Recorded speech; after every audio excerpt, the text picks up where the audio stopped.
नमस्कार. News अनकटच्या Pune prime या बातमीपत्रात मी विश्वजित आपणा सर्वांचं स्वागत करतो. नजर टाकूयात पुण्यातील महत्त्वाच्या हेडलाईन्सवर.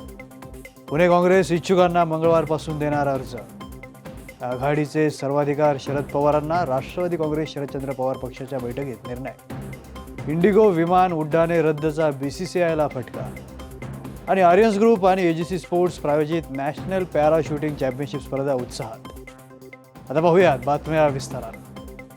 आगामी पुणे महानगरपालिका निवडणुकीसाठी पुणे शहर जिल्हा काँग्रेस कमिटीकडून उमेदवारी अर्ज मागवण्यात येणार आहेत. महाराष्ट्र प्रदेश काँग्रेस कमिटीच्या सूचनेनुसार पुणे शहर जिल्हा काँग्रेस कमिटीच्या वतीनं आगामी पुणे महानगरपालिका निवडणुकीसाठी अखिल भारतीय काँग्रेस पक्षाच्या नेत्या सोनिया गांधी यांच्या वाढदिवसाचं औचित्य साधून इच्छुक उमेदवारांचे अर्ज मंगळवार 9 डिसेंबरपासून देण्यास सुरुवात करण्यात येणार आहे. राष्ट्रवादी काँग्रेसबरोबर आघाडी करायची की नाही या विषयावरून राष्ट्रवादी काँग्रेस शरदचंद्र पवार पक्षाच्या कोर समितीच्या बैठकीत जोरदार चर्चा झाली. आघाडी करण्यावरून उपस्थित पदाधिकारी ज्येष्ठ कार्यकर्त्यांनी जोरात भूमिका मांडली. इंडिगो फ्लाईट रद्द करण्यात आल्यामुळे त्याचा फटका संपूर्ण देशासह BCCIला देखील बसलाय. विविध ठिकाणचे लोक विमानतळांवर अडकून पडलेत. इंडिगोच्या फ्लाईट रद्दमुळे BCCIला सय्यद मुश्ताक अली ट्रॉफीच्या नॉकआउट फेरीचे सामने स्थलांतरित करावे लागले.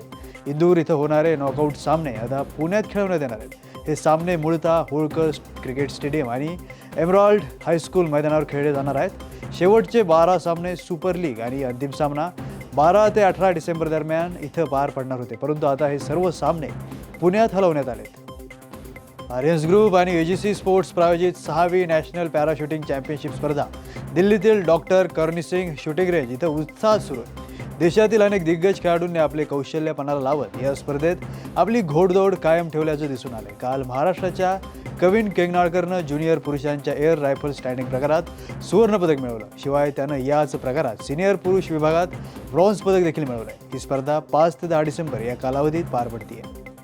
विवाहानंतर सुखी संसार करणाऱ्या एका दाम्पत्यात किरकोळ कारणावरून वाद झाला. पतीनं शारीरिक आणि मानसिक छळ केल्यानं महिलेनं वेगळे राहण्याचा निर्णय घेतला. 2 मुलींसोबत ती वेगळी राहू लागली. मात्र त्यापैकी एका मुलीचे पालकत्व नाकारणाऱ्या पित्याला न्यायालयानं दणक दिलाय. मुलीचा DNA तपासावा अशी मागणी करणारा अर्ज त्यानं दाखल केला.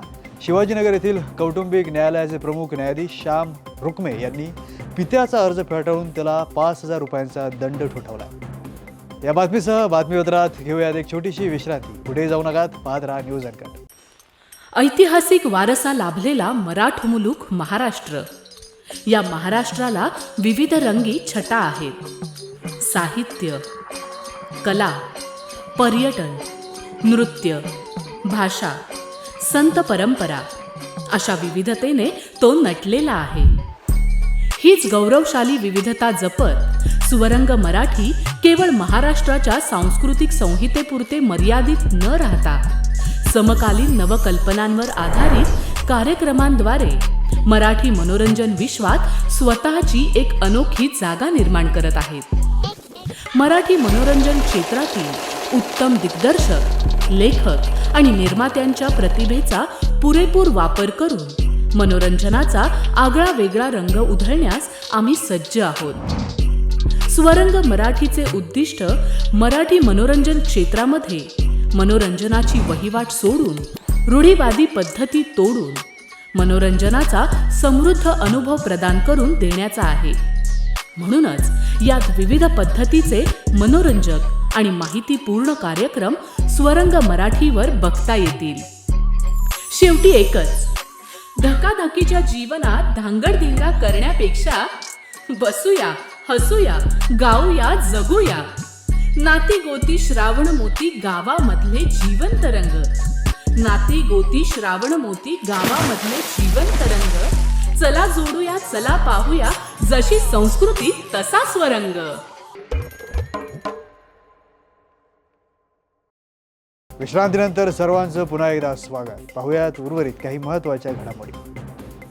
भाजप कोथरूड मंडलचे प्रमुख निलेश कोंढाळकर यांचा वाढदिवस काल कोथरूड इथल्या भाजप कार्यालयात उत्साहात पार पडला. यावेळी कोंढाळकर यांना शुभेच्छा देण्यासाठी राजकीय, सामाजिक क्षेत्रातील मान्यवर तसेच भाजप कार्यकर्ते आणि पदाधिकाऱ्यांनी गर्दी केल्याचं दिसून आलं. आपल्या वाढदिवसाचं औचित्य साधून निलेश कोंढाळकर यांनी दिव्यांगांना मोफत साहित्य वाटप केलं. शिवाय 6 डिसेंबर ते 6 जानेवारी दरम्यान सर्वसामान्यांसाठी मोफत नवजीवन आरोग्य अभियान सुरू करण्यात आल्याची माहिती कोंढाळकर यांनी दिली. भोसरी MIDCतील जे ब्लॉकमध्ये सुमारे 20 फूट उंचीची सीमा भिंत आणि त्यावरील छत अंगावर कोसळून एका मजुराचा मृत्यू झाला. मारुती राघोजी भालेराव असं मृताचं नाव आहे. अग्निशामक दलाच्या जवानांनी भालेराव यांना त्वरित महापालिकेच्या YCM रुग्णालयात दाखल केलं, मात्र उपचारादरम्यान त्यांचा मृत्यू झाला.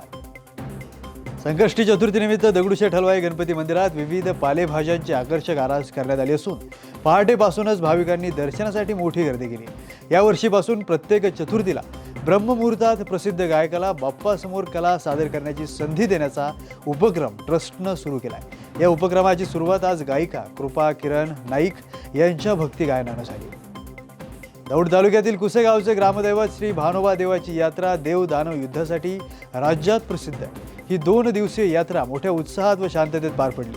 या 2 दिवसीय पारंपरिक देवदानव युद्धात एकूण 2258 दानवांचा पराभव देवानं केला अशी श्रद्धा आहे. श्री भानोबा देवाचं नव्यानं उभारण्यात आलेल्या मंदिराचा कलशारोहणाचा कार्यक्रमही यावेळी पार पडला.